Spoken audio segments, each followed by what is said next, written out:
नमस्कार, मैं हूं डॉक्टर आशीष पारिक और मैं आज एक बहुत ही इंटरेस्टिंग टॉपिक आप लोगों के लिए लेकर आया हूं।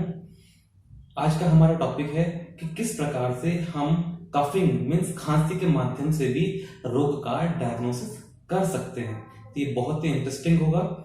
तो सबसे पहले आप ये जान लीजिए कि जो हमारा रेस्पिरेटरी ट्रैक्ट है वो नोज या माउथ से शुरू होता है, then pharynx, larynx, trachea, then left and right bronchus, और उसके बाद उसमें बहुत सारे मल्टीपल डिविजन्स होते हैं टिल द ब्रोंक्यूल्स और लास्ट में एल्वेलाई।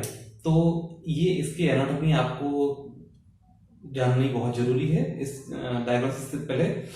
तो आज हम यही जानेंगे कि जो कफिंग है, कफिंग क्या है। कफिंग है forceful expulsion of the air from the alveoli. Alveoli से forceful expulsion of the air through the bronchus, trachea, larynx, pharynx and nose and mouth. यही है कफिंग। तो इस कफिंग का जो नेचर है, कफिंग का जो तरीका है, उसको देखकर हम ये मालूम कर सकते हैं कि पेशेंट को क्या बीमारी हो सकती है। जरूरी नहीं है ऐसा ही हो, पर मोस्ट ऑफ द केसेस आपको एक आइडिया आपको वहां मिलेगा कि पेशेंट को ये पैथोलॉजी वहां पर हो सकती है। तो हमारा सबसे पहला टाइप है, यदि किसी पेशेंट को जो पैथोलॉजी है या इरिटेंट है वो एल्वेलाई में है। एल्वेलाई सबसे आखिर का पोर्शन है रेस्पिरेटरी ट्रैक्ट का, सबसे फाइन और सबसे डेलिकेट पोर्शन है। यदि वहां पर कोई इरिटेंट है, वहां पर पैथोलॉजी है, तो जैसे पल्मोनरी फाइब्रोसिस है, पल्मोनरी एडिमा है, या फिर न्यूमोनाइटिस जिसे हम न्यूमोनिया भी कहते हैं, तो ऐसी कंडीशन में किस प्रकार का वहां कफ मिलेगा।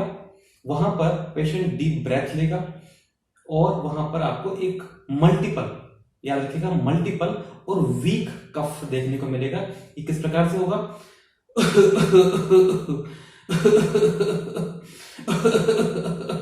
तो इस प्रकार से यदि आपको कोई कफ देखने को मिलता है तो आप वहां समझ सकते हैं कि पेशेंट को जो पैथोलॉजी है वो रेस्पिरेटरी के लास्ट पोर्शन मींस एल्वेलाई में आपको वहां हो सकती है। नेक्स्ट कंडीशन है, यदि किसी पेशेंट को सीओपीडी है, क्रोनिक ऑब्स्ट्रक्टिव पल्मोनरी डिजीज, तो ऐसी कंडीशन में उसकी जो एल्वेलाई हैं वो कोलैप्स हो चुके होते हैं, तो पेशेंट को इंस्पिरेशन करने में बहुत ही तकलीफ होती है।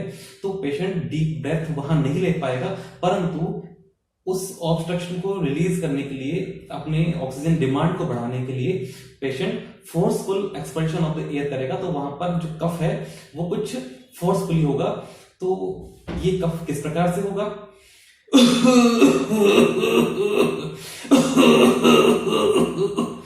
तो इस प्रकार से यदि आपको वहां पर कफ का नेचर दिखाई देता है तो आप ये समझ सकते हैं कि पेशेंट को वहां पर सीओपीडी जैसी कोई कंडीशन हो सकती है। नेक्स्ट है, ये हम मान सकते हैं कि ये नैरो रेस्पिरेटरी ट्रैक्ट था, नैरो पोर्शन।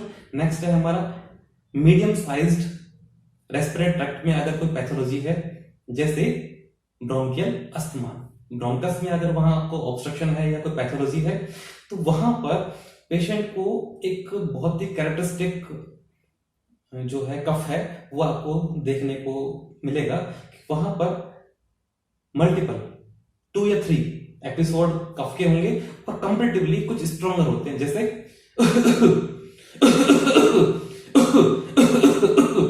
तो इस प्रकार से यदि आपको वहां पर कफ का नेचर या कफ का एक प्रकार देखने को मिलता है तो आप वहां समझ सकते हैं कि वहां पर मीडियम साइज्ड जो एयरवेज हैं वो अफेक्टेड हैं, जैसे कि ब्रोंकियल अस्थमा में ये देखने को मिलता है। ये बहुत ही कॉमन कंडीशन है ब्रोंकियल अस्थमा।